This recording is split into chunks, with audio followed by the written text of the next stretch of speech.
Welcome to Lessons in Leadership. Steve Adubato with my trusted and trusty colleague, Mary Gamba. Lessons in Leadership. Mary, how are we doing today?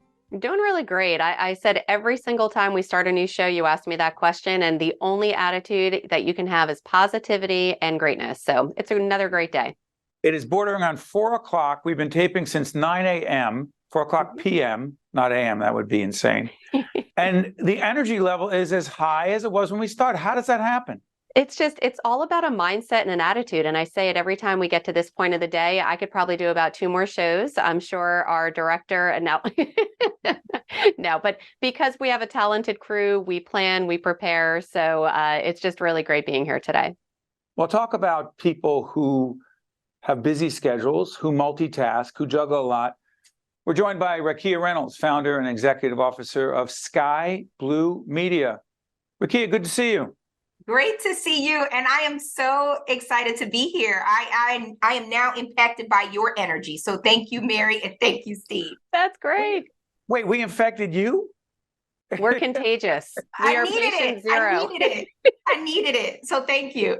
I'll tell you who else in a positive way affects and infects all of us. And that's our good friend and board of trustee member at the Caucus Educational Corporation, Micheline Davis, who connected us with you. And so she bats 1,000 when it comes to recommendations for lessons in leadership, as I'm losing my voice. Ricky, tell folks about Skai Blue Media as we put up the website. What is it? So Skai Blue Media is a strategic communications agency. I started the agency 11 years ago, and we focus on thought leadership, strategic narrative and story building for people, products, and places. On the people side, celebrities and C-suite executives. On the product side, we have Fortune 500 companies, large corporations in pharma, technology, artificial intelligence. And the last P was place branding. But during the midst of the pandemic, we changed it up a little bit. We used to be recruited and hired by cities for them to articulate their stories. And one example of that is the Amazon HQ2 bid that all of the cities were working on. My agency served as the creative director for the city of Philadelphia to help them to articulate their brand story and brand voice. I'm curious about this. I'm fascinated by entrepreneurs. I'm fascinated by people who bet on themselves. It's a big part of leadership, betting on yourself, having confidence. Where does your obvious confidence in yourself come from? Oh my gosh, I love that question. And, I think for a lot of people, confidence comes from doing.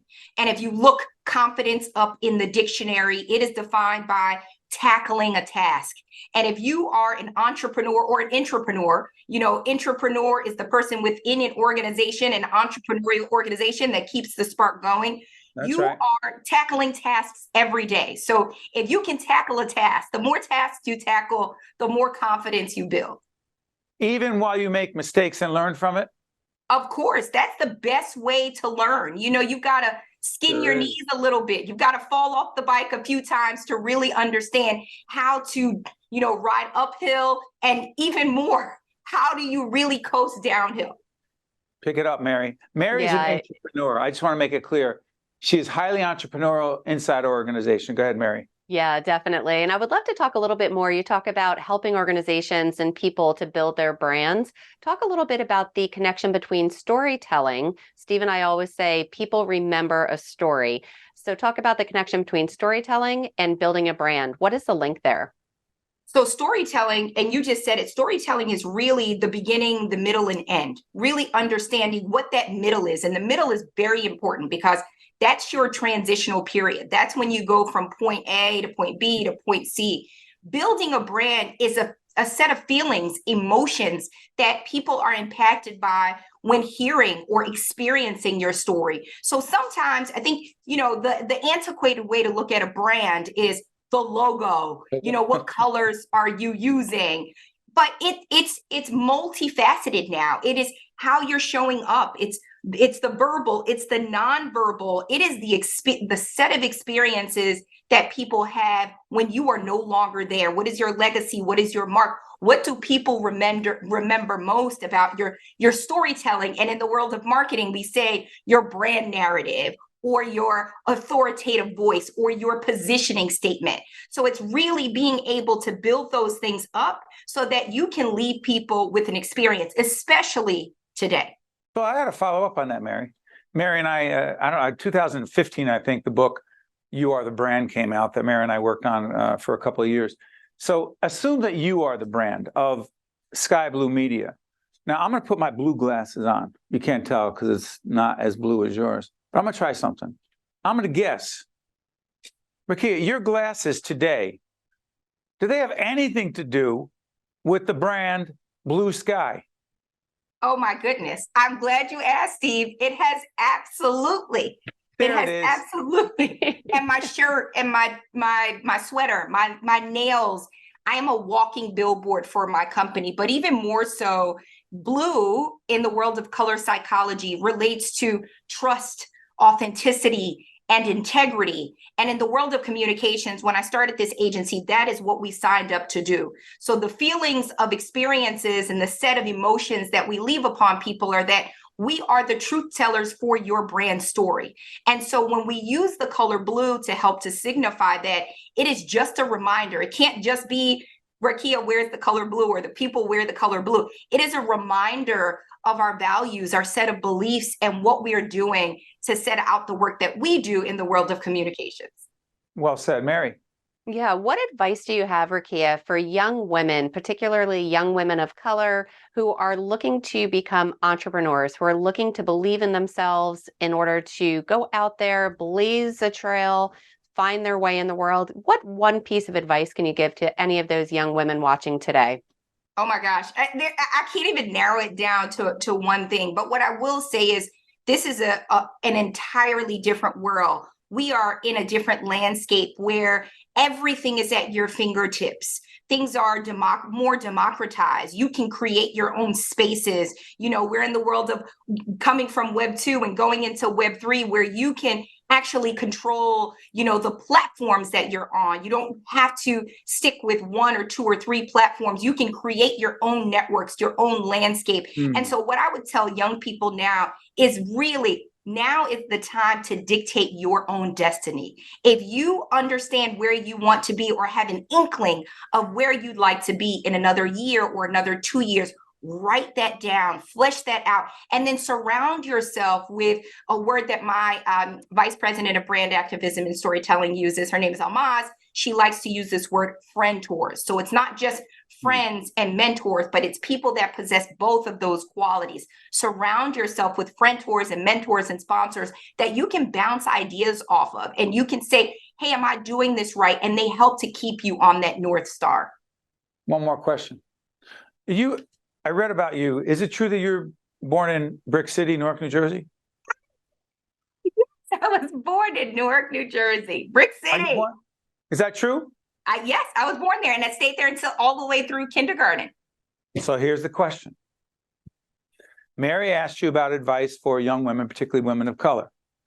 Now, I have this crazy theory. Mary knows the book I'm about to pull up right now, that those of us from Newark have a significant degree of grit. I'm just saying Brick City, there's a reason it's called Brick City, because there weren't a lot of parks where we grew up. That being said, how much of your success and how much of entrepreneurial success is tied to grit, tenacity, resilience? Never, ever, as a great coach, Jim Valvano, in receiving the ESPY Award as he was dying of cancer, said, never give up. Never give up. Go ahead.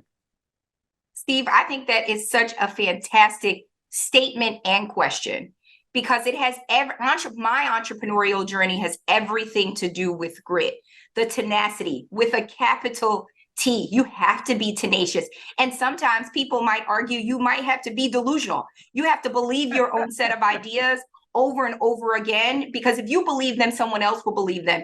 And, you know, coming from the world of Newark, I talk to students all of the time, and I tell them time and time again, The odds were against me. The odds were, oh, you'll stay here. You'll do the same thing that everyone else is doing. And if you have a vision, you can create a mission. If you have a vision and a mission, you can execute, and that can be endless possibilities. I love the book Grit. I love the ideologies and the theories behind it. I believe that tension and tenacity makes great entrepreneurs. And by the way, shout out to Angela Duckworth, who is the author of that book. Awesome. Hey, Rakia, I want to thank you for joining us, not just for Lessons in Leadership. We'll share this on our other sister series, one-on-one as well. We wish you and your team at Blue Skai Media all the best. Thanks so much. Thank you. Thank you for having me. Well done. Stay there. We'll be right back. This edition of Lessons in Leadership is made possible by the Buccino Leadership Institute at Seton Hall University, Prager Metis, Valley Bank, the International Union of Operating Engineers, Local 825, the North Ward Center, the New Jersey Sharing Network, Delta Dental of New Jersey, the Helix, Fedway Associates Inc., Veolia, Resourcing the World, Choose New Jersey, and Seton Hall University, showing the world what great minds can do since 1856. This is Mary Gamba. If you want more leadership tips and tools, log on to stand-deliver.com. Promotional support for this edition of Lessons in Leadership with me, Steve Adubato, and my colleague, Mary Gamba, has been provided by NJ.com, NJBIA, and New Jersey Business Magazine, CIANJ, and Commerce Magazine, and Meadowlands Media, a print and digital business news network. I am alive today thanks to my kidney donor. I am traveling and more active than ever before. I'm alive today thanks to my heart donor. I'm full of energy and back singing in my church choir. I'm alive today thanks to my lung donor. I'm breathing easy and I'm enjoying life's precious moments. There are about 4,000 people in New Jersey waiting for a life-saving transplant. Donation needs diversity. For more information or to become an organ and tissue donor, visit njsharingnetwork.org. Welcome back to Lessons in Leadership. Steve Adubato. Mary, I want to talk about Rakia Reynolds in just a moment. We just saw her and heard from her. Just awesome. Amazing. Can you thank our sponsors first? I would love to. So first and foremost, go to our website, stand-deliver.com, to check out our previous wonderful guests like Rakia. As far as our sponsors who make the show possible, Prager Metis, Choose New Jersey, Valley Bank, New Jersey Sharing Network, the International Union of Operating Engineers, Local 825, Seton Hall University and the Buccino Leadership Institute, the North Ward Center, Veolia, Fedway Associates, Delta Dental of New Jersey, and our newest, DevCo, the Helix, which is the Health and Life Science Exchange in beautiful New Brunswick. Talking about New Brunswick, in just a moment, we're going to introduce Joaquin Duato, who is the chairman and CEO of Johnson & Johnson, a little company Just a small based in New Brunswick, New Jersey, 130,000 employees. Hey, Rakia Reynolds, she comes to us through our good friend and our board of trustee member at the Caucus Educational Corporation, Micheline Davis, been with us many times. Check out previous interviews we've done with Micheline. Talk about an awesome leader. Biggest takeaway from Rakia Reynolds, who was terrific at Skai Blue Media. So what I took away from that segment 100% is that you need to believe in yourself. You need to invest in yourself in order to be able to help others and help those folks to build their brand. So we heard her say it. She talked about how important it was that she said, you want to know what? People may think or say that I can't do this. I'm going to do it. I'm going to prove everyone wrong. And she did just that. And now she's paying it forward. So it was such an inspiration. Her energy is contagious. And I just loved having her on. So Micheline, thank you so much for recommending Rakia. She was amazing. Real quick, we've heard people say, I can't do this. I can't do that. I'll never be able to do that. I get it. I do the same thing. Sometimes when I'm playing golf and there's a certain shot and you have to hit the ball really high over a sand trap and my shot's a little more of a line drive. It's too much detail, I know. I can't do that. And the golf pro that I work with says, you can do it. You just choose to have the club held a certain way that it doesn't get enough loft. You can do it. You just won't work at it to do it. Translation. If we tell ourselves we can't do it, I guess we can't do it. It becomes a self-fulfilled prophecy. And that is a word in this household. The kids were young. You could curse all you want in this house, but never, ever say the word can't. Ever. Whoa, and that you'll never hear that out of my kids' mouths, ever. So you and Bill, your husband, shoulder to shoulder on that? Oh yeah. Like, and I'm saying we're not, you know us, we're very open. We're, it's fine if you need to curse, whatever, but never say the word can. It's just weak and it's not accepted in this house. So. How about this setup? Very rarely can you get the chairman of the board and the chief executive officer of Johnson & Johnson. Well, we have Joaquin Duato, who just was with us. You're about to see the interview. We talked about innovation, the history of J&J, how the pandemic has changed him as a leader and changed the culture of that little company called J&J, and also drug prices and what needs to be done to make them more affordable. Joaquin Duato, right here, Lessons in Leadership. We're now joined by Joaquin Duato, who is the chairman of the board and chief executive officer of Johnson & Johnson. Joaquin, thank you so much for joining us. Thank you, Steve. Let me disclose that J&J, Johnson & Johnson, has been a longtime supporter of public broadcasting and more specifically of the Caucus Educational Corporation and our healthcare program for many years. Joaquin, let me ask you this. Your background coming into the chairmanship and the CEO position at Johnson & Johnson, could you describe it, please? Thank you, Steve. And let me start by saying that I'm talking from our headquarters in New Brunswick, New Jersey. The company has been here since it was founded 138 years ago. So we're a proud member of the New Jersey innovation ecosystem, a proud contributor to the state. I am a product of the development that Johnson & Johnson has offered me.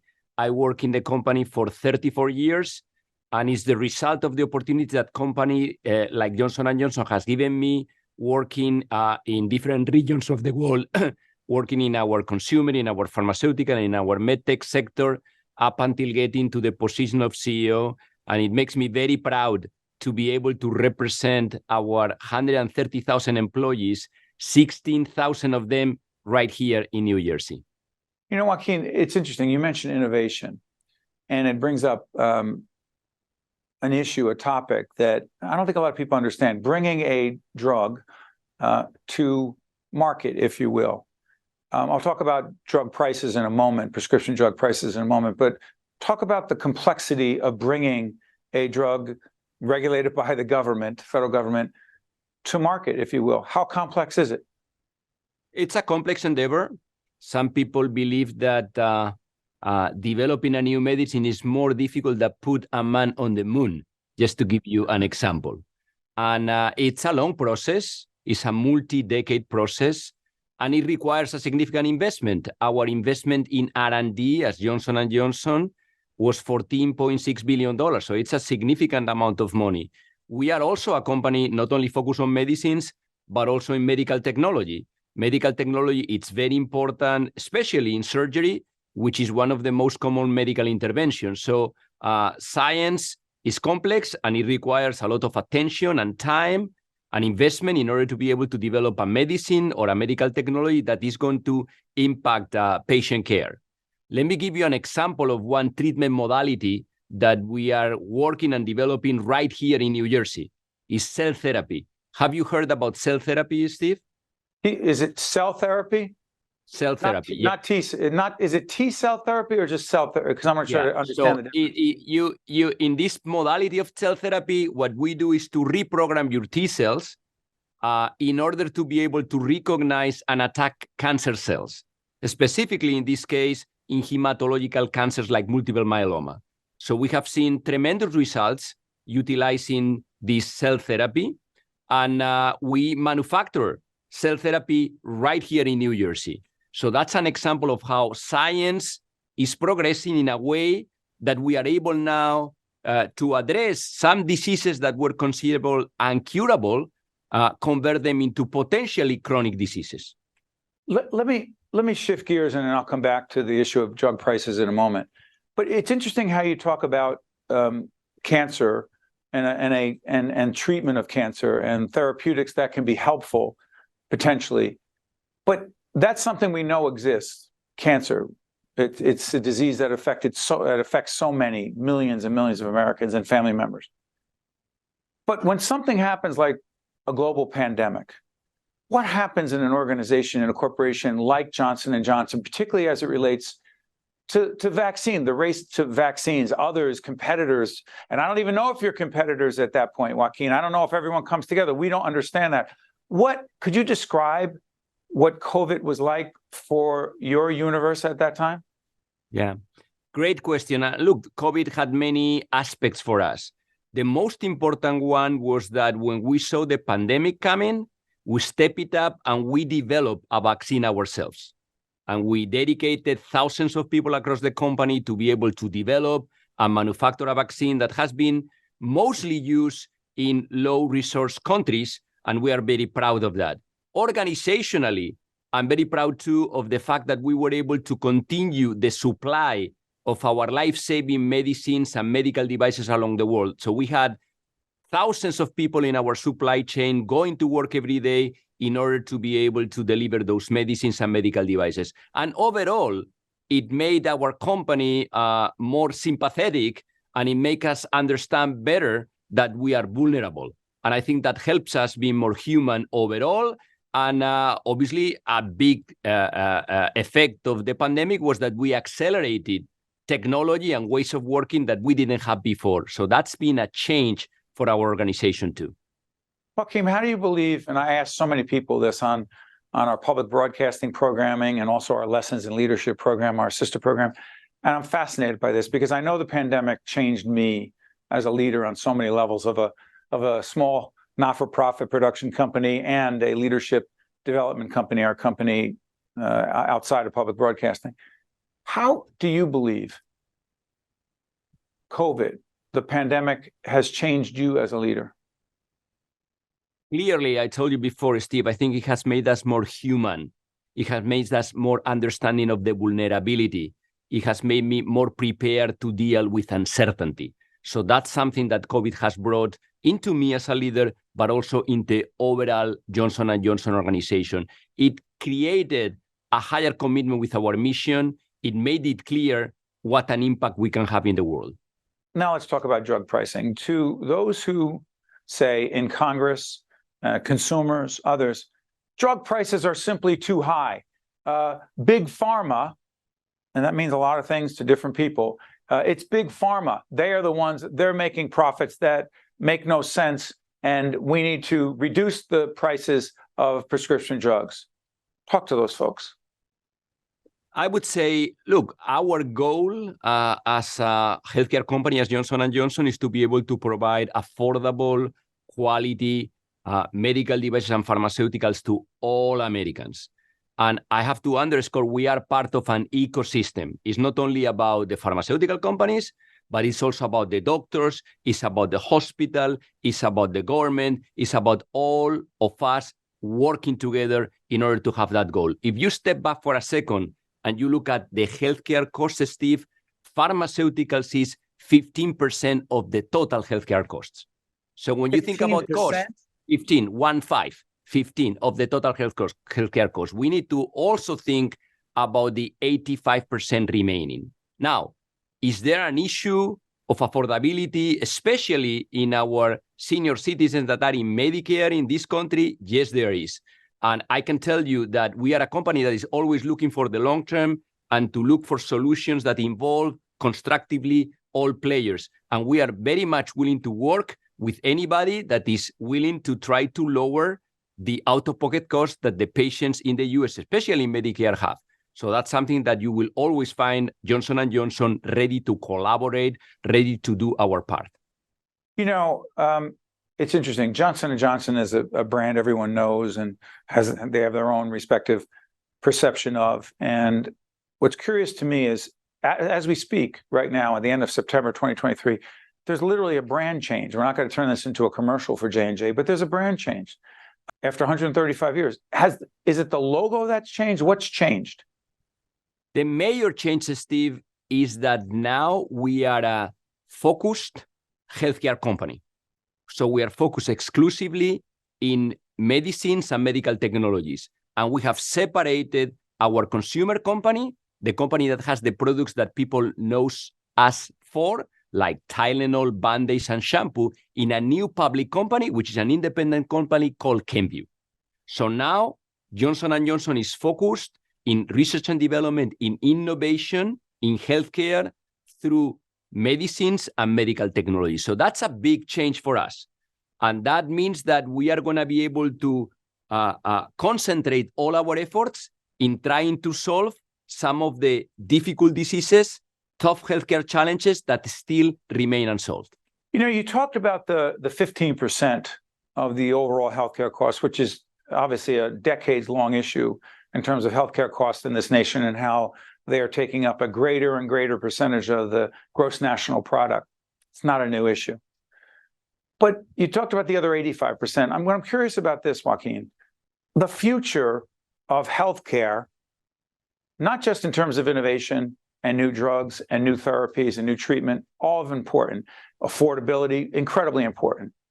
But how do you believe COVID has changed not just your company, not just pharma and related industries, but the overall healthcare universe, the other 85%? How do you believe COVID has changed forever the healthcare paradigm?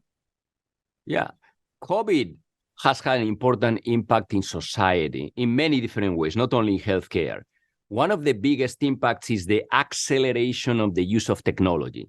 So now we are seeing more telemedicine. We are seeing that we are doing our appointments online. And overall, we are seeing an enhanced use of data analytics, artificial intelligence, machine learning to drive insights, not only in better treatments, to your point, but also in how we can manage the overall end-to-end patient journey to improve the quality of care. So I think that one positive outcome of COVID, it's been the acceleration at all levels of the use of technology, and that will be positive, in my view, to increase the quality and reduce waste in healthcare. One more item on COVID and the way we work. And if I'm not mistaken, your company has 150,000, they're actually putting it in our chat as we speak, 150,000 employees throughout the world? Yeah, now with the separation, we have 130,000. Okay, so J&J has 130,000. So this is what I'm curious about. Is it fair to say that J&J, that Johnson & Johnson has been engaged in remote communication well before the rest of us were engaged in remote communication, because your folks are all over the world? Yes, certainly. I mean, we were always working, connected with all our affiliates around the world. I believe that the common use of Zoom or Teams or other technologies has been vastly accelerated during the pandemic. So now it's more part of the operating mode, but we always have had different ways of communicating with our global affiliates. You've been listening to Joaquin Duato, who is the chairman of the board and chief executive officer of Johnson & Johnson. 130,000 employees now, as he explained, the separation with this new evolution of the organization. Joaquin, I cannot thank you enough for joining us. We appreciate your time. All the best. Thank you, Steve. And look, I want to put a final word about New Jersey. New Jersey has been our home for the 138 years. It's a great place for life science company to be. It's incredibly diverse, very strong STEM education and academic institutions. And I believe that New Jersey is the right place for life sciences to flourish. And we are in a very competitive position versus other states in the country and also globally to make New Jersey a global hub for innovation. Thank you, Steve. Well said. Thanks, Joaquin. I'm Steve Adubato. That's Joaquin Duato. We'll see you next time.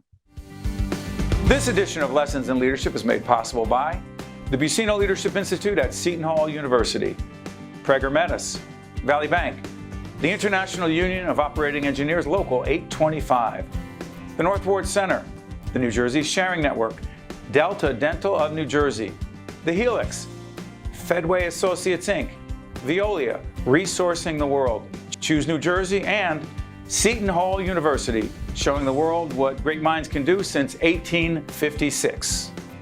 This is Mary Gamba. If you want more leadership tips and tools, log on to stand-deliver.com. That's stand-deliver.com.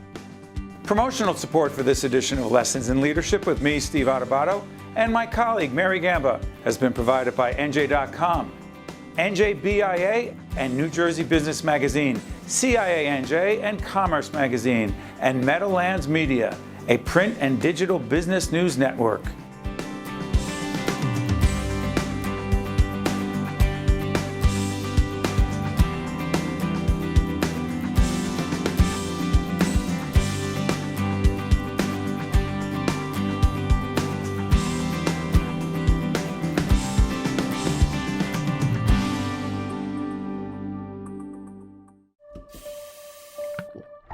Most people don't think about where their water comes from, but we do.